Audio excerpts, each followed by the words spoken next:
영광을 하나님 아버지 또 보게 하여 주시니 감사합니다. 아멘. 날마다 주님의 영광이 아버지 박상교회를 통해서 우리의 각신령을 통해서 우리의 청년을 통해서 하나님 아버지 이 자리에 오는 발걸음마다 하나님 아버지의 주의 역사가 그 심령을 하나님 아버지 주여 역사하여 주시니 감사합니다. 모든 영광 주님 앞에 돌려드립니다.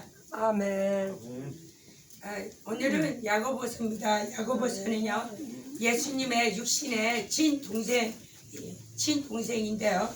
그러나 예수님의 제자도 야고보라는 분이 계셨어요. 근데 예수님의 12제자 중에서 야고보 사도는 제일 먼저 순교를 하셨고요. 또 사도 요한의 형제입니다. 야고보 저자는 삶에서 살아있는 믿음과 우리 삶하고 직접 연관이 되는 그런 말씀을 하셨는데요. 이 삶에서 어떻게 우리가 산 제사를 드리고 살아있는 믿음과 또한 죽은 믿음과 두 마음과 또한 어떻게 믿는 자가 인내를 해야 되는가 이런 말씀을 하셨어요. 근데 1장 8절에 보니까 두 마음을 품어 정함이 모든 일에 정함이 없다고 하셨는데요. 그 다음 절에 보니까 이 시험을 받는 것은 욕심을 인해서 시험을 받는다 그랬어요. 이 두 마음을 품는 것은 말하자면 우리가 하나님 앞으로 향해야 되는데 하나님 앞으로 향하지 못하고 세상도 같이 품는 것을 두 마음을 품는 거라고 말씀하신대요. 시험은 자기 목숨으로 말미암아 자기 욕심으로 말미암아 미혹된다고 하였어요. 미혹되는 것이 곧 두 마음인 줄 믿습니다. 시험을 받아 자기 욕심으로 인해서 시험을 받아 미혹되고 시험을 받아 또한 욕심을 인해서 죄를 잉태하였다 그랬는데 욕심은 탐심하고 좀 틀린 거죠. 탐심은 남의 것을 이렇게 탐하는 것이지만 욕심은 자기 의가 앞서는 것이고 자기 생각이 앞서는 것이에요. 그래서 자기 생각대로 자기 의대로 가다 보니까 그것이 시험을 받게 되고 또한 욕심이 잉태됨으로 죄를 낳고요. 죄를 낳음으로 말미암아 사망에 이른다고 말씀하셨어요. 4장 8절에서는 하나님을 가까이 하라 그리하며 그가 가까이 하리라. 죄인들아 손을 깨끗하게 씻으라. 두 마음을 품은 자들아 마음을 성결케 하라 그랬어요. 두 마음을 품는 자들아 그랬어요. 여기서도 마찬가지로 이 손을 깨끗하게 씻으라는 것은 즉 회개를 말씀하시는 거고요. 주님 앞에 돌아오라는 말씀이십니다. 2장 21절에 보니까 몸에 영혼이 없으면 죽음과 마찬가지로 행함이 없으면 죽은 믿음이라고 말씀하셨고요. 말씀을 행하는 자가 되고 듣기만 하여 속이는 자가 되지 말라고 했습니다. 이것은 마찬가지로 이거 앞에 구절과 같은 내용이죠. 그리고 1장 26절에 보니까 스스로 경건하다 생각하며 자기를 지켜 입에 재갈을 물리지 아니하면 자기 마음을 속이는 자요 또한 경건이 헛된 것이라고 말씀하셨습니다. 또한 1장 29절에도 하나님 앞에서 정결하고 더러움이 없는 경건은 곧 가보와 고아를 돌보는 것이며 세속에 물들이지 않고 세속에서 자기를 지키는 것이라고 또한 말씀을 하셨는데요.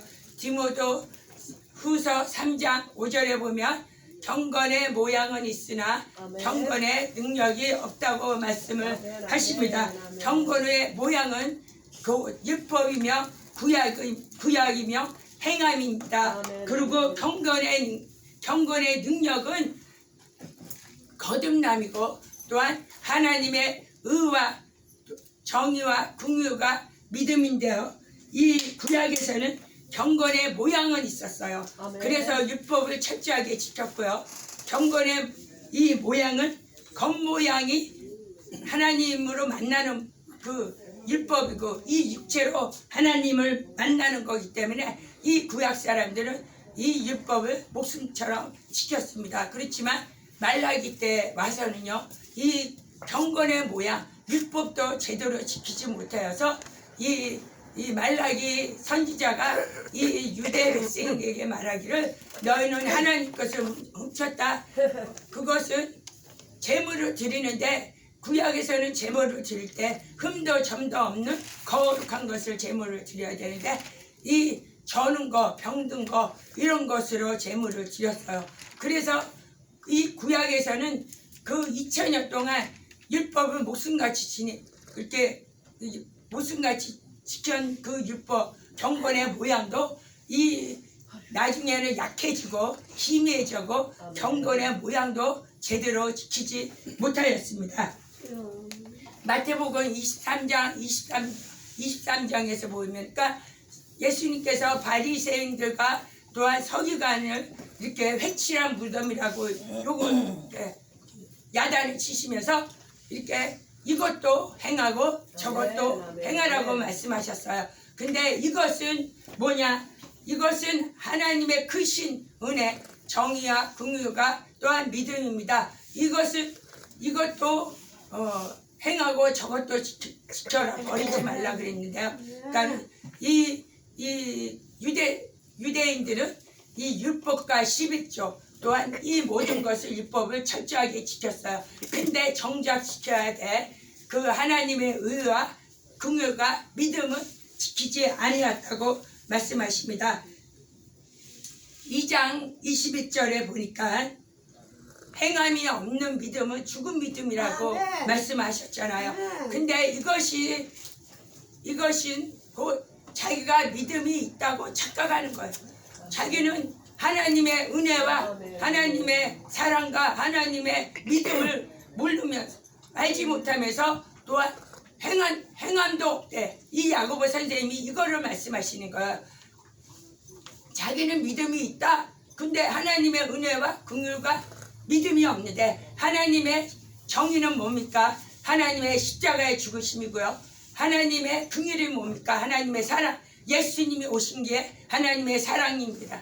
하나님의 믿음이 뭡니까? 우리가 예수님과 함께 죽고 함께 예수님과 산 예수님의 침례가 이것이 하나님의 믿음인데 이것을 모르고 또한 행하지도 않아. 그러니까 야고보 선생님이 얼마나 이 믿는 자들이 그래도 구약에서는 경건의 모양은 있었어요. 율법은 철저하게 지켰습니다. 11조도 지켰습니다. 그러나 이 야고보 선생님이 말씀하실 때는요, 율법도 지키지 않아. 경건의 모양도 없고 또한 경건의 능력도 없음을 곧 행함이 없는 믿음은 죽은 믿음, 죽은 믿음이라고 이렇게 말씀하십니다.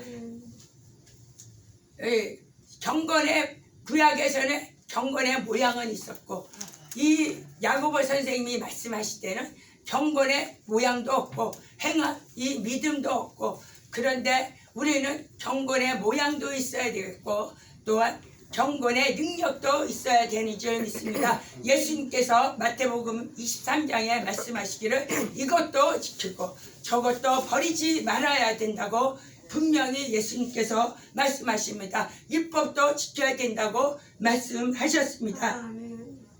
1장 29절에서는 고아와 가부가 고아와 가부를 말씀하시는데요. 고아의 아버지는 하나님 아버지가 고아의 아버지가 되시며 가부는 예수님께서 우리의 남편이 되시는 줄 믿습니다. 또한 우리의 아버지도 하나님 아버지가 되시며 우리의 남편도 오직 예수님이 되시는 줄 믿습니다. 우리 옆에 계신 형제 자매가 곧 고아 가부인 줄 믿습니다. 마지막으로 1장 2절에 말씀하시기를 너희가 여러 가지 시험을 당하나 온전히 기뻐하라고 말씀을 하셨는데요. 그리고 믿음의 시련은 인내를 이루는 줄 압니다.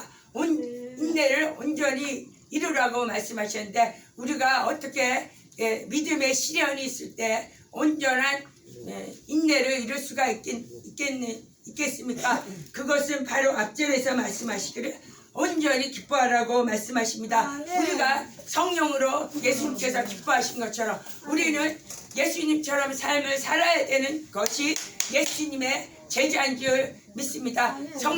예수님께서는 성령으로 기뻐하시고 빌립보 3장 3장에서는 성령으로 봉사하라고 말씀하셨어요. 우리가 모든 것을 성령으로 기뻐할 수 있는 그런 예수님을 닮는 제자가 되는 줄 믿습니다. 우리가 예수님의 제자가 되는 것이 무엇입니까? 예수님이 행하신 것을 할 것이고 더 큰 것도 하라고 말씀하셨습니다. 우리의 공로와 우리의 은은 아무것도 없습니다. 우리의 나를 바라보며 신명할 수밖에 없지만 우리가 예수님의 의를 가지고 예수님이 하신 그대로 흉내내며 또한 가피할 때 우리가 성령으로 예수님께서 성령으로 기뻐하신다 그랬어요. 성령으로 기뻐하신다 그랬으면 우리도 성령으로 기뻐해야 되는 줄 믿습니다.